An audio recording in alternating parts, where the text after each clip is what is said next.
Greetings, dear viewers. I am George from Ireland. So this video is about President Putin's persona and how that affects Russian governmental policy.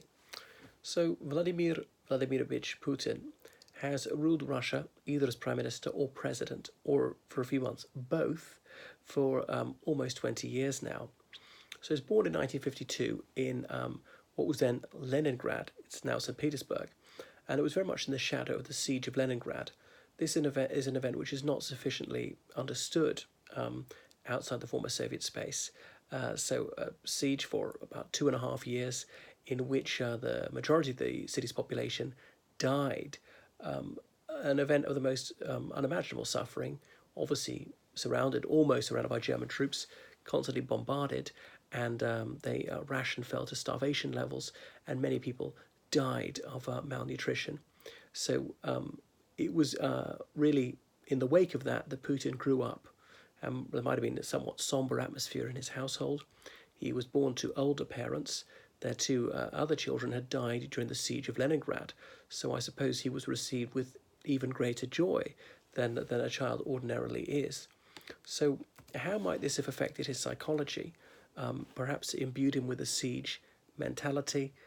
Grew up with tales of suffering, about the evils of fascism, and about how the West was an unfaithful ally, hadn't done enough to relieve the unbearable pressure on the Soviet Union.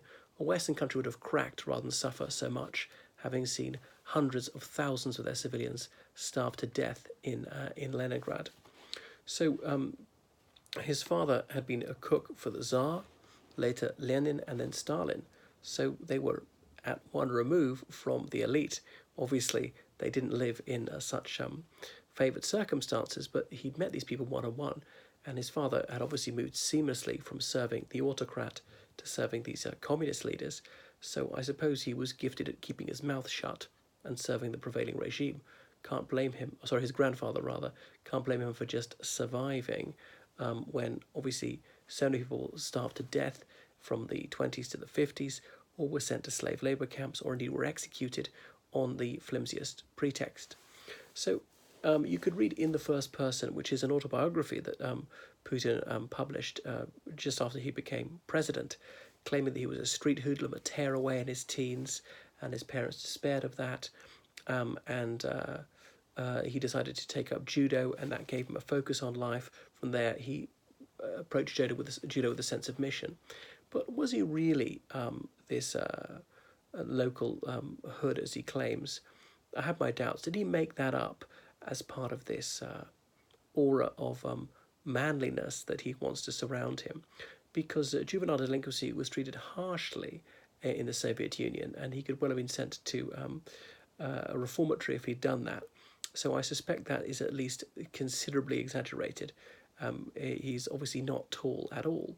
And so, well, that's a big part of his psychology, Napoleon complex, though obviously Napoleon is not particularly tall, so not particularly short rather, but the expression still holds good. So the vastest country in the world is not big enough for Putin's small man syndrome, which is why he's so eager to conquer more land, even though Russia's got far more land than any other country on earth. But that's a recurring theme. So the common theme of so much of what he does is toughness. That's why he walks with such swagger and wants to be frightening other people, want to have them quaking in fear before him. So then machismo is a big part of his psychology. Why? Why this over-protestation? Does it not signify a profound sense of inadequacy that he's so impelled to always flag up his virility? So as an adolescent, he volunteered for the KGB. That's Komitet Государственной безопасности, the Committee on State Security, which was the secret police. And that was tasked with repression, or let's be frank, the oppression of the Soviet people. So it was a one-party state. If you tried to form another political party, you were going to prison or indeed a slave labor camp, despite the Soviet constitution guaranteeing freedom of expression, freedom of association. If you said anything that was disobliging towards the government, again, that was jail time. So obviously it was grossly violating its own constitution, and so he obviously has not the least respect for law. a bit ironic considering he then did a law degree. So law is obviously largely a work of fiction in Russia and some of the post-Soviet states, not in Latvia, Lithuania, or Estonia. The thing is, they're an example of just how good life could be if Russia and the other erstwhile Soviet states had moved in that direction of genuine democracy, of free and fair elections, of an unmuzzled media, of the law of contracts actually being honoured, of the judiciary being independent. With no natural resources, they become so prosperous, so happy, and so free. But the KGB didn't take people who just came to them, because you could be a fantasist who sees a spy in every corner, or you could be a double agent or something like that. So said, nope, just get on with your studies and we might come to you later. So he read law at St. Petersburg University, learned some German, and then finally the KGB recruited him. So he'd always wanted to do that. So I suppose he wants to fight enemies, foreign and domestic. So it's anyway. So the KGB, he had different departments. The clever ones were serving abroad, but really he was into internal oppression, finding dissidents and sending them to the Gulag. That's Glavanya Upravlenia Lagerov, as in the main camp administration, where you'd be doing hard labor in some remote region of the Soviet Union, on short rations with inadequate clothing in the wintertime and random brutality now and then. So a lot of people didn't survive. If they did come back, often their health was broken. So it was a very harsh system indeed. So if the neighbours don't like you, one wrong word, and you could be getting a one-way ticket to Siberia. So that was that. As I think the most people survived, certainly by the 70s, most people survived their sentence. But there were other things, lesser things. If you said something wrong, you'd lose your job, you could be demoted, booted out of the Communist Party. So the Soviet Union was about creating this new privileged class of people who could get into the Communist Party, and you had to pass some exams to get in. It was only for the brainy. And so, although it was supposedly the most egalitarian society on earth, and indeed attacking inegalitarianism, it rapidly created its own class structure and privileged those who are willing to serve the regime. So you're faced with a choice. Most people would prefer to be a hammer than a nail, and you must either be a collaborator with oppression or be one of its victims. And obviously there are rewards if you play ball with the regime, and that's what Putin chose to do, and seems to not be burdened by any conscience at all, never have any qualms about anything he's done. So Putin's also a very inconsiderate person. His girlfriend at the time, in the 80s, Ludmila, said she'd arranged to meet him at a metro station, and she'd be a bit irritated after 10 minutes, worried after 15 minutes, and just crying after 20 minutes. He might show up 30 minutes late. Why? What a prick. I mean, how rude can you be? And this young woman, why are you hanging around with someone who treats you with such flagrant disrespect? Is he doing this to just underscore his disdain for you? It's outrageous. So you should walk. I mean, in that situation, I would walk rather than be almost stood up. So Jesse has a very brittle ego, and he often is deliberately, ridiculously late for things to inconvenience other people, as though that emphasizes his own high status, speaking for longer than anybody else at the United Nations, because he has to constantly affirm his own status, craves adulation. So it's nauseating. It's part of a wider malaise in some of the former Soviet countries about these egomaniac heads of state. So, he likes to appear in a military uniform now, even though he was never a soldier for a single day. There was conscription in the Soviet Union, but cleverer people could avoid it, or indeed, if you could pull strings, if you're part of this new privileged class, you could avoid it. So he didn't go and fight in Afghanistan in the 80s, even though he was the age for it. So really, he's no business wearing that military uniform that he didn't earn. I was never a soldier for a single day, and I don't pretend that I am, and I don't go around trying to give the impression I'm some sort of hard man. So it strikes me as a very brittle ego. And so at the same time, some Soviet troops were displaying their heroism in Afghanistan. What was he doing? He was rounding up human rights activists who would then be tortured. And his government, they abused psychiatry for political ends.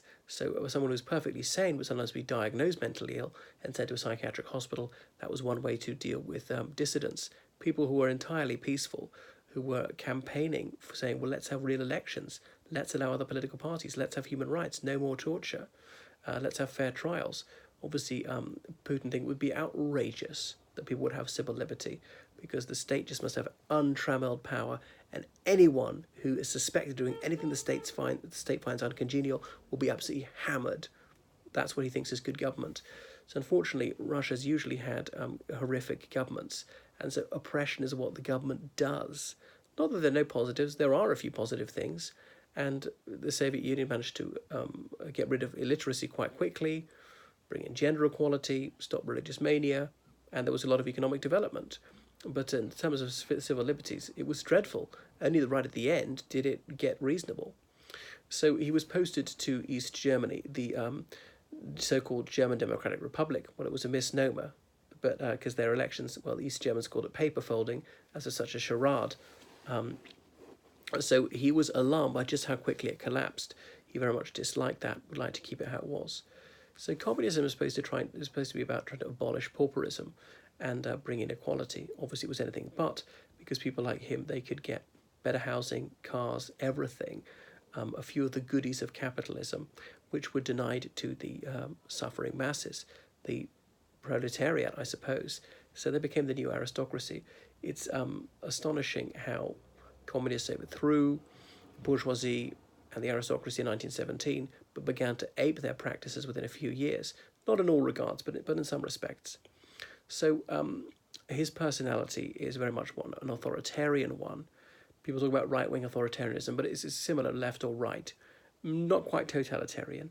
So he's very conscientious. He's got perfectionist traits. He's meticulous in his clothing, even when he's supposedly casual. He's not open to new experiences. He's not agreeable.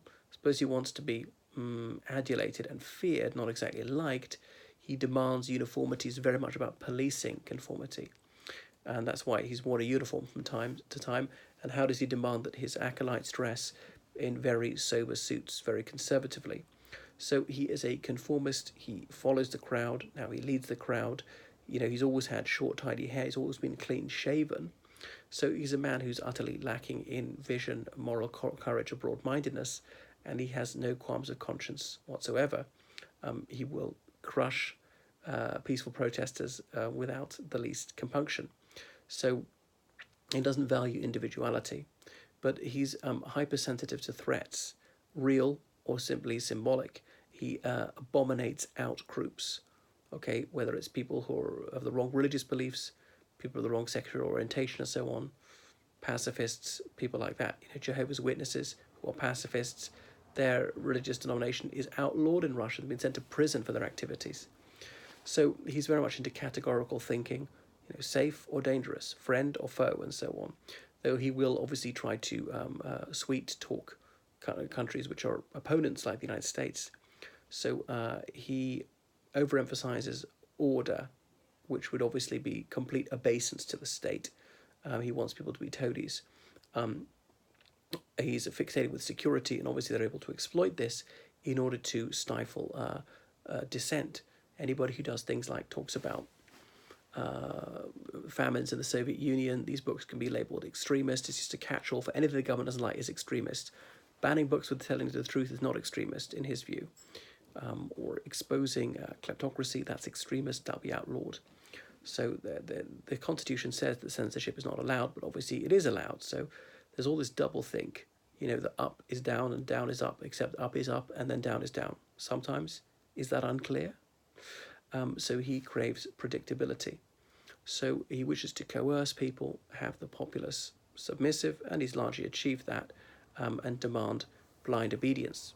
So he's a man of blind faith, but then after communism fell, then he denounced Lenin and Stalin. He suddenly found the courage to do that. So he is a sworn enemy of civil liberty.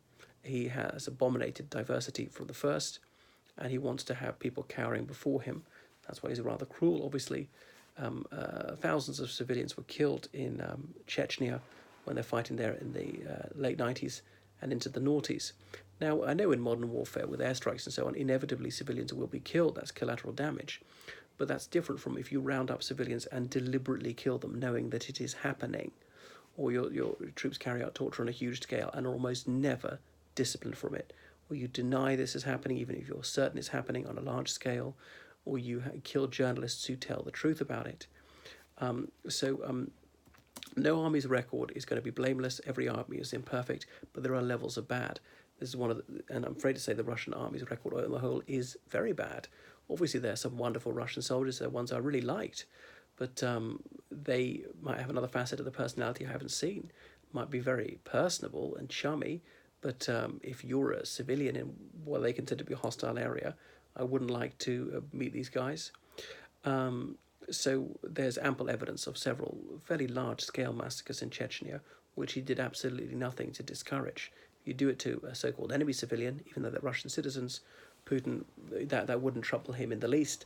And he even said it in 2000 when they were getting into Grozny, the capital of Chechnya. You've got to get out through certain corridors, otherwise you'll be treated as a terrorist, as in every man, woman and child would be killed. But there was such an outroar from the international community, he backed down on that one.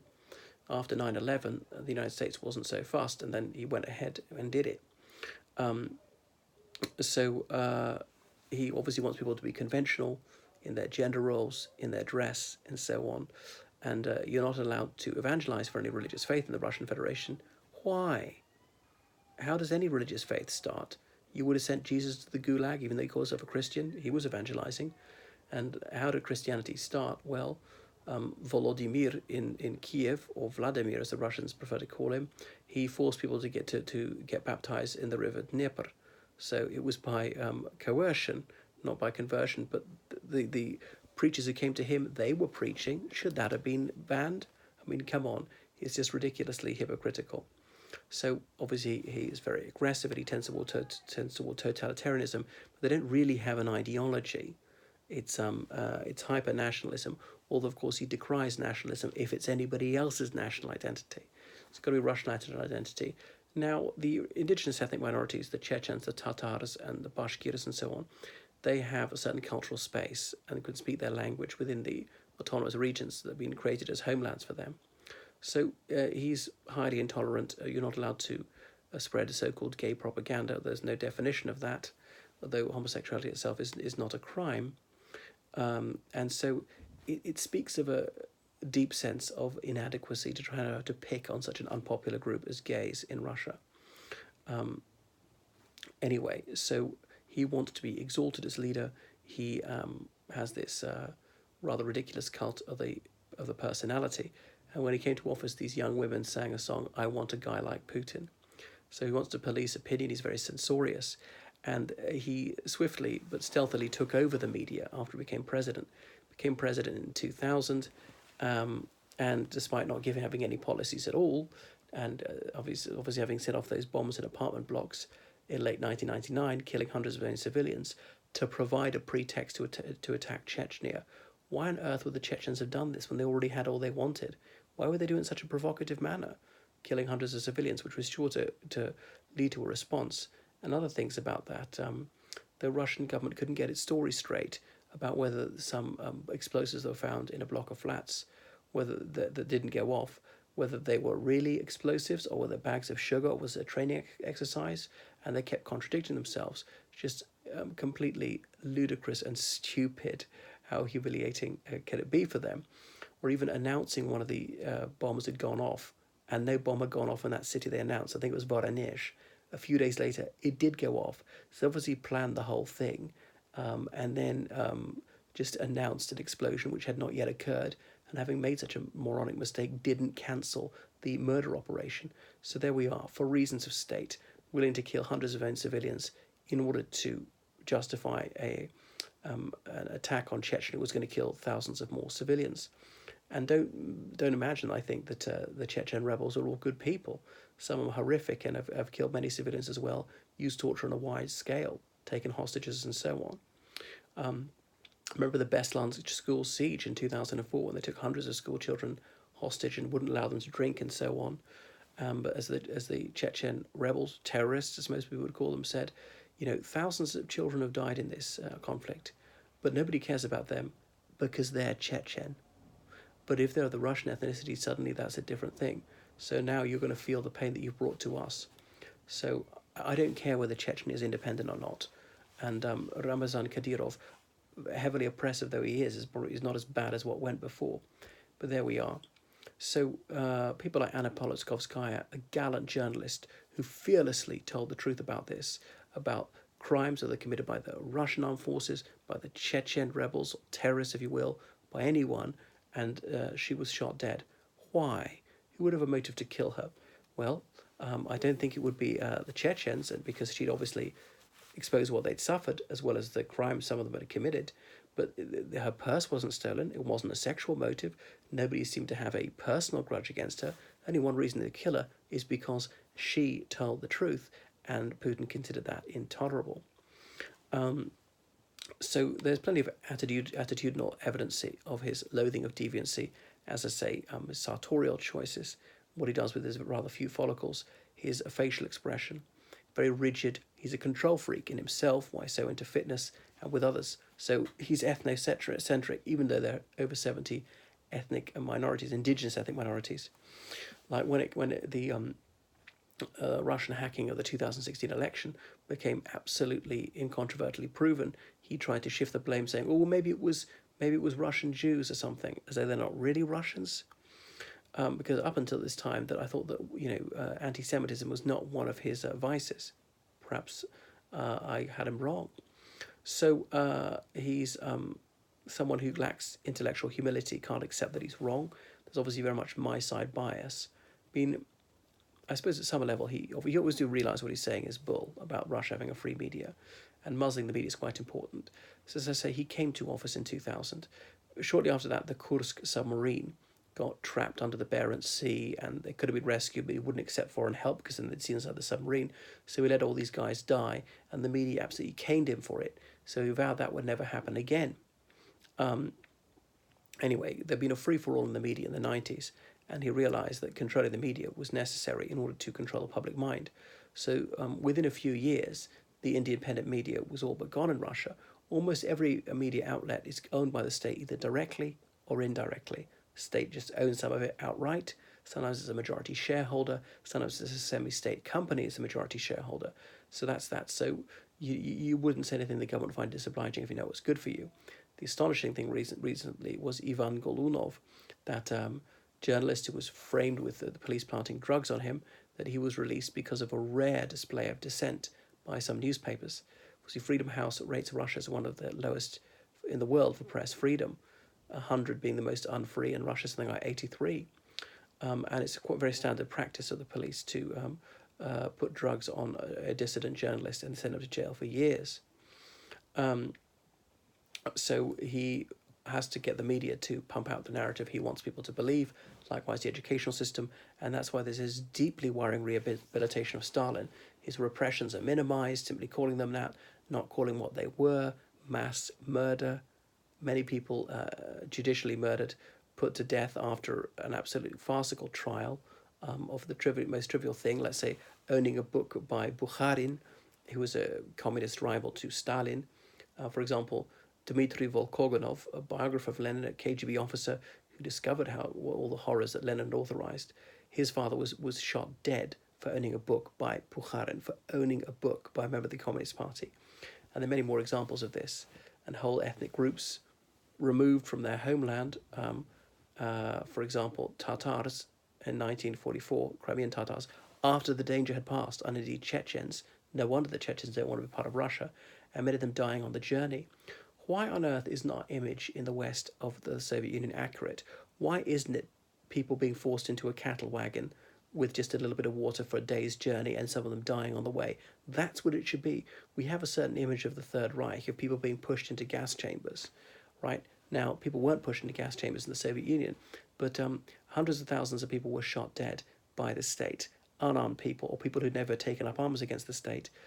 Millions of people died in famines which were deliberately created, when the Soviet government knew exactly what was happening, because at that stage it was the most totalitarian state in the world, and the secret police had its tentacles everywhere. It foremost told them what was happening. The government was well aware of what was going on and did it anyway, denying that there was any famine, not allowing food aid in, and not allowing transmigration out of stricken regions like Ukraine and Kazakhstan. So the Soviet Union has always been treated with incredible indulgence. There's not anti-Russian at all. Russians suffered horrifically, as did Kazakhs and Ukrainians and every other ethnicity. So Putin's obviously violent, militaristic. He's hugely beefed up the armed forces, whilst other countries such as the United Kingdom have cut their armed forces to the lowest level since the 18th century. He zealously advocates for the prevailing ideology, whether it's political or religious. Part of his doublethink is having been an eager communist, and now he's an eager Christian, despite the fact that the Communist Party did so much to viciously persecute Christians, sending tens of thousands of monks and nuns and priests to the Gulag, executing thousands of them, seizing all the churches, preaching atheism, having the League of the Militant Godless. But he sees no contradiction in suddenly being a so-called ardent Christian, not so quite much into love thy neighbour or turn the other cheek, though. So he tries to uphold societal norms. He's a very narrow-minded person and demands, as I say, unquestioning obedience, wants iron discipline. So he tried to portray Poroshenko as a Nazi. I've seen a calendar produced by Russians. I don't know by the Russian state exactly, but Poroshenko is then showed as being a Nazi, and so is Angela Merkel, which is an outrageous anti-German slur. Poroshenko was in the Soviet army, and Putin was not. So Putin going around riding without a shirt, pathetic. So it's a bit ironic that he's so anti-gay when he does something homoerotic like that. But why is he so viciously anti-gay? Quite often this is because of suppressed homosexual urges. There's an intimate relationship between repression and perversion. Anyway, I don't know if he's a closet homosexual. It wouldn't bother him if he was, but I just don't think he should mistreat gays. So the freedom of expression scarcely exists in the Russian Federation. There are loads of things you can't do. Anything the government calls extremist. Remember, you can be killed for being an extremist. There was a law passed by the Duma in 2006 saying that the Russian security services are allowed to kill anyone in Russia or abroad who's an extremist. That's it. You don't have to have done anything violent. Don't have to be suspected of using force. You do not have to be found guilty of a crime, even charged with a crime. They can just kill anyone in the world they want. So Russia doesn't have the death penalty. It's much worse than that. The death penalty would suggest there is some sort of judicial process. So declaring war on half the world, anyone who doesn't subscribe to the gospel according to Saint Vladimir. So things you're not allowed to say: demeaning the Red Army, rehabilitating fascism, spreading animosity or causing disharmonious relations in society between different ethnic or religious groups or towards men or towards women. And it's also very selectively applied. Like there are jokes about women, that's fine, but this feminist writer began saying things which are impolite about men, and she got arrested for it. So, rehabilitating fascism. But doesn't he actually tick most of the box of fascism? Why is fascism so bad? What would fascists do? They would have this ludicrous cult of the leader, whom they would exalt. They would demand blind obedience. They'd be militaristic. They would be expansionist. They would be anti-gay.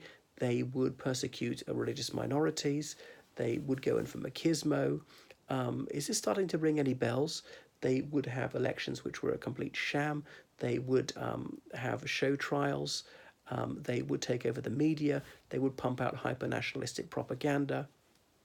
It's there. Now, I mean, he's not, as fascists go, he's not that vicious. How many people has he killed? Probably in the tens of thousands. Some of that's in combat.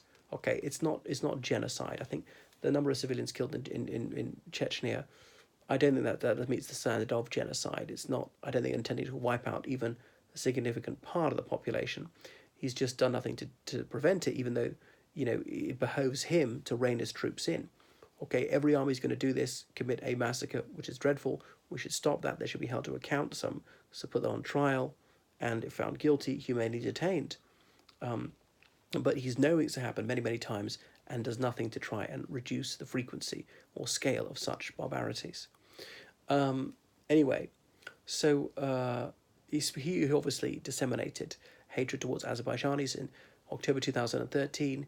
Supposedly an Azerbaijani chap murdered someone, and this Azerbaijani man was sitting on a bench, a little old man in a park, live on television. How did the police know where he was? Sitting there very tranquilly, and the kid came along and arrested him. He was handcuffed to the tallest police officer they could find, taken by helicopter, live on telly, to the Minister of Justice's house, who just stared at him. What was the video camera doing there just watching him? Why was he posing? What on earth is this? And hundreds of Azerbaijanis were rounded up. I don't think they were sent to jail in the end. but there was some sort of diplomatic spat with Azerbaijan as a way of pressurizing them. Another kleptocracy. Well, I will talk about Azerbaijan some other time, but there are lots of guest workers from Azerbaijan because obviously their own elite steals so much of the oil wealth that people live in relative poverty. So he's obviously spread hatred against Chechens, but now he's kissed and made up with Ramazan Kadyrov, his president of Chechnya, and Ramazan Kadyrov says that those who oppose Putin should be shot dead, that there are no gays in his country, despite persecuting gays in Chechnya, and on and on. So Putin rails against Islamic extremism, despite bankrolling an Islamic extremist government in Chechnya, which is part of the Russian Federation. Anyway, so he says that there's excessive demonization of Stalin. This is what Putin says. Putin's obviously a sawdust Stalin. Now, Stalin, absolutely evil monster, but at least he wrote a few books. And Putin, he's got some sort of doctorate, which I presume is not genuine. Maybe I'm unfair to him. So Stalin is something of a role model for him. I mean, but Stalin was absolutely monstrous, as I've said. But yes, he won the Second World War. Well, really, the Soviets won it despite Stalin, not because of him, all his moronic decisions, or having tens of thousands of officers shot dead shortly beforehand, or I'll go into that another time. So it's worrying the way the cult of Stalin has come back somewhat, and many young Russians have a positive image of him, don't realize that there was this state terror, that millions of people were starved to death at a time of economic growth, that the government knew what was happening, exported food anyway, only very belatedly and reluctantly did they change tack on that. Otherwise, even more people would have been killed. So anyway, so Putin was a communist. Now he's an ultra-capitalist, a kleptocrat, a capitalist of the most rapacious kind. Could give away his wealth to the needy if he really cares about them. Has all this unexplained wealth, all these palaces. So perhaps people have given him gifts. You're telling me they didn't want anything in return? No disinterested gifts in Russia, I don't think. So megalomania is what it's about. Monomania, the might of the state. So why this fixation with might? Does he feel very feeble? Stands to reason. Doesn't even accept that Ukraine is a real country. So he goes in for flagrant falsehoods, invading Ukraine and denying that he's invaded Ukraine, then trumpeting the fact that he invaded Ukraine. Obviously, thousands of Russian soldiers are fighting in Donbass and Lushansk, and then saying that there are no Russian soldiers there, finally saying they're volunteers, when there is plenty of evidence from the Committee of Russian Soldiers' mothers about this, and the many funerals have taken place. There's just a superabundance of evidence of this. And these pro-Russian rebels, using post-1991 Russian-manufactured weapons, these are not left over from the Soviet Union, even the pre-1991 ones, where they get the ammunition, they would have run out in over 5 years, and on, and he's funding them. So there's just a mountain of evidence proving that Russia is doing this, fighting this unofficial war, and lying through his teeth about it, always accusing the other side of aggression.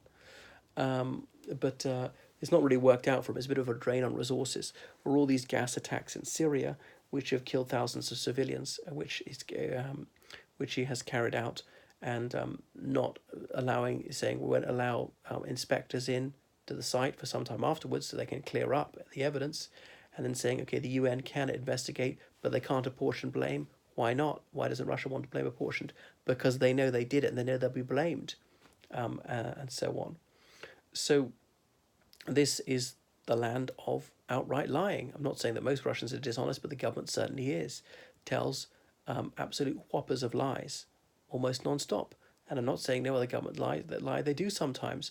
But I think no other government will claim that black is white, will barefacedly lie to you all the time, tell these absolute outrageous untruths, a very inversion of the truth, and maintain it, and act with wounded innocence if you point out the fact that they are telling an outright lie. So that's that. He's illegally occupying some of Georgia, Abkhazia and South Ossetia, Transnistria, which is part of Moldova, and illegally occupying Crimea and Donbass and Lushansk. So illegally occupying the territory of 3 neighbouring countries. And yet he says others are aggressive, that poor little Russia's a victim or something like that. For no reason at all, countries put sanctions on Russia, who never did anything wrong, and treating the United Nations as totally irrelevant to these international disputes. So maintaining this false reality. And Russia doesn't even need more land. It's moronic.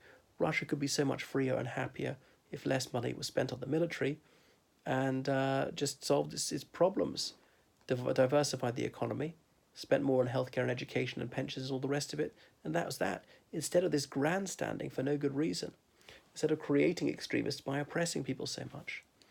So he split from his wife Ludmila some years ago, and he's secretly married to Alina Kabayeva, this Olympic ice skater who's half Tatar. So he's got two little sons with her, and in the summer of, I think it was 2003, they flew to Sardinia, the Italian island, and had a holiday there. So that's that. But he's not gone public with his new marriage. But there were rumours on the internet that his marriage to Ludmila had broken down about 10 years ago.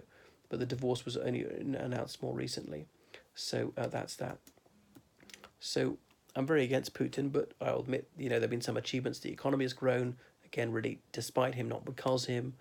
And people get paid on time. And what else? He's achieved some of his foreign policy goals, not that I agree with him. And he's provided continuity.